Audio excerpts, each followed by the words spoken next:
Hello everyone. पिछली video में हमने वाक्य किसे कहते हैं इसके बारे में जाना था।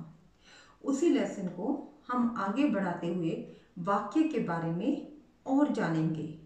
आगे बढ़ने से पहले पिछले लेसन की पुनरावृत्ति अर्थात रीकैप करना जरूरी है। तो रीकैप करते हुए हम अपने लेसन को आगे बढ़ाएंगे। तो शुरू करते हैं हम आज का अपना लेसन। बच्चों, यहाँ पे मैंने कमल में खिलता कीचड़ है, ये सब के सब क्या है? ये सब के सब शब्द हैं। इनको हम बोलते हैं शब्द।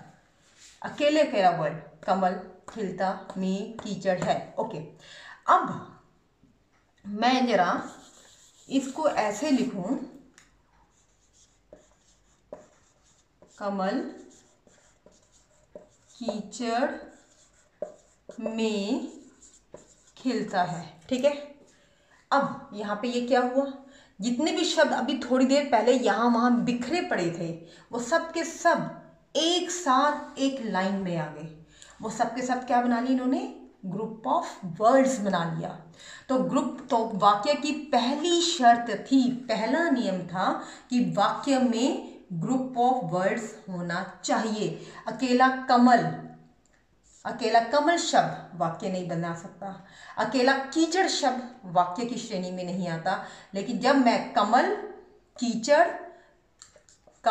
कीचड़ में खिलता है, इन सब को इकट्ठा करूंगी तो ये सब और ये शब्द समूह तब बनता है वाक्य।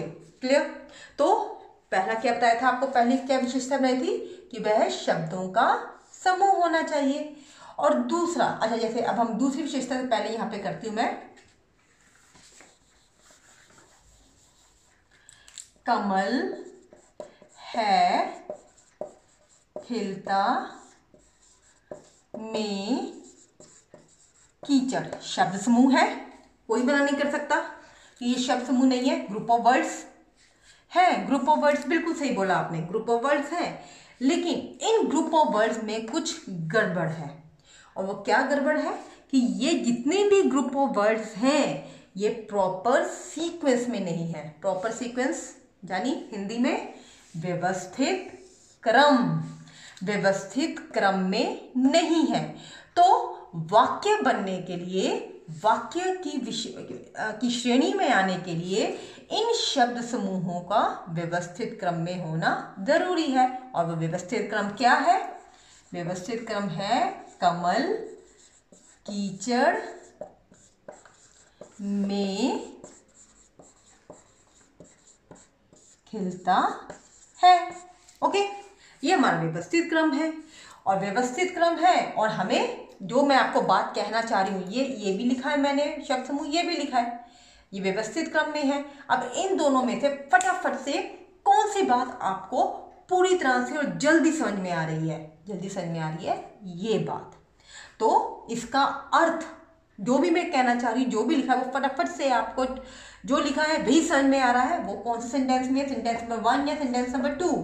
सेंटेंस नंबर 2 में। तो अर्थ पूरी तरह से समझ में आए, तो जिसका प्रॉपर सीक्वेंस में हो प्लस उसका अर्थ आपको समझ में आता है, तो वो है आपका वाक्य। एक और बात, यहाँ पे मैं एक शब्द ऐड करना चाहूंगी। वो शब्द है कमल वमल कीचड़ में खिलता है। सीक्वेंस है, अर्थ भी समझ में आ रहा है, शब्दों का समूह भी है, लेकिन फिर भी कुछ गड़बड़ है। और वो गड़बड़ क्या है? मैंने क्या लिख डाला बीच में जिससे कारण आपको ये गड़बड़ है? वमल। चलो यहाँ पे मैं लिखती हूं विलता। कमल वमल कीचड़ में खिलता विलता है। ठीक है, ये भी लिखा मैंने। इन दो शब्दों के आने से सेंटेंस वाक्य नहीं रहा। क्यों नहीं रहा? क्योंकि ये शब्द और ये शब्द निरर्थक शब्द है। इन निरर्थक मतलब इन शब्दों का कोई भी अर्थ हिंदी में कोई भी अर्थ नहीं है। ना ही वमल कोई हिंदी का शब्द है, ना ही विलता कोई हिंदी का शब्द है। तो सार्थक यहाँ पे दिखाई दे रहा है आपको बच्चों, मैंने एक शब्द लिखा है सार्थक। मीनिंगफुल। शब्दों का ग्रुप है, शब्दों का समूह है, लेकिन वो शब्द जो होने चाहिए वो आपके मीनिंगफुल होने चाहिए। शब्द तो है, शब्द समूह भी है, लेकिन वमल मीनिंगफुल शब्द नहीं है, निरर्थक शब्द है। तो यहाँ पे वमल को हटाना पड़ेगा, इसलिए वो आपका तब बनेगा वाक्य। ओके, ये लिखा मैंने वाक्य।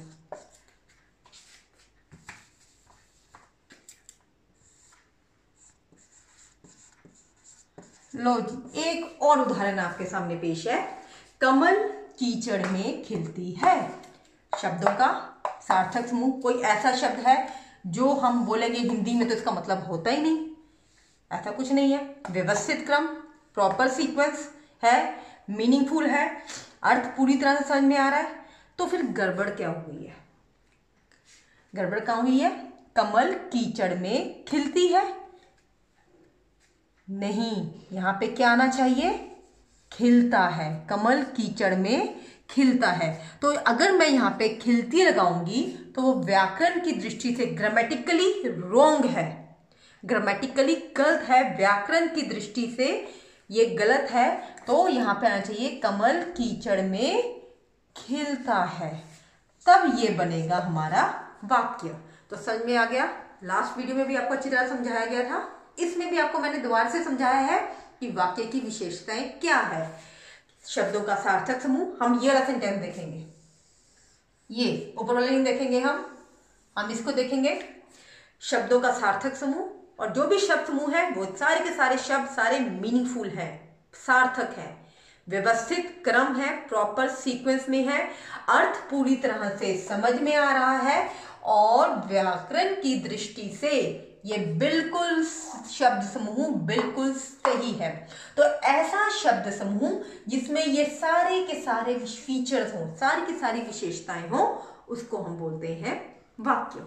अब वाक्य, इसके बाद हम आगे बढ़ते हैं और आगे बात कर रहे हैं। आपके सामने लिखा है वाक्य के अंग। अंग्रेजी में भी आपने पढ़ा है और अब हिंदी में भी आप पढ़ेंगे। वाक्य के दो अंग हैं, उद्देश्य और विधेय। उद्देश्य को अंग्रेजी में बोलते हैं सब्जेक्ट, विधेय को बोलते हैं प्रेडिकेट। सब्जेक्ट एंड प्रेडिकेट, आपको पता है अंग्रेजी में सब्जेक्ट प्रेडिकेट क्या होता है, हिंदी में जानेंगे। सब्जेक्ट अर्थात उद्देश्य, उद्देश्य होता है काम को करने वाला। पहला सेंटेंस देखिए, पिताजी अखबार पढ़ रहे हैं। इस सेंटेंस में काम कौन कर रहा है? पिताजी। Very good. तो ये है हमारा उद्देश्य, और वो क्या काम कर रहे हैं? अखबार पढ़ने का काम कर रहे हैं, अखबार पढ़ रहे हैं, तो ये है हमारा विधेय। नेक्स्ट सेंटेंस में देखिए, माताजी खाना बना रही है। काम कौन कर रहा है? माताजी। तो माताजी हुई उद्देश्य, और वो क्या काम कर रही हैं? खाना बनाने का काम कर रही हैं, खाना बना रही हैं, तो ये है हमारा विधेय। बेटा, तो उद्देश्य क्या हुआ? काम को करने वाला। काम मतलब काम को करने वाला मैं बोल रही हूं, लेकिन हम हिंदी में इसको बोलते हैं काम को करने वाला। काम को करने का क्या बोलता है? क्रिया।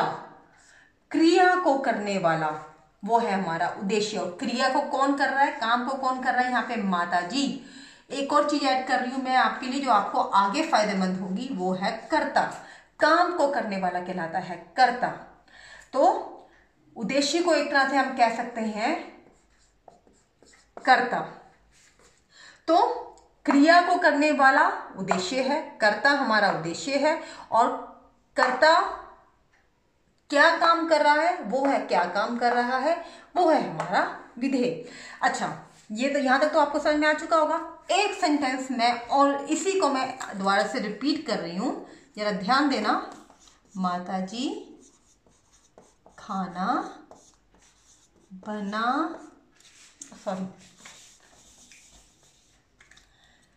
माताजी ने खाना बनाया। Okay, simple. यहां पे उद्देश्य क्या है? माताजी। काम को कौन कर रहा है? माताजी।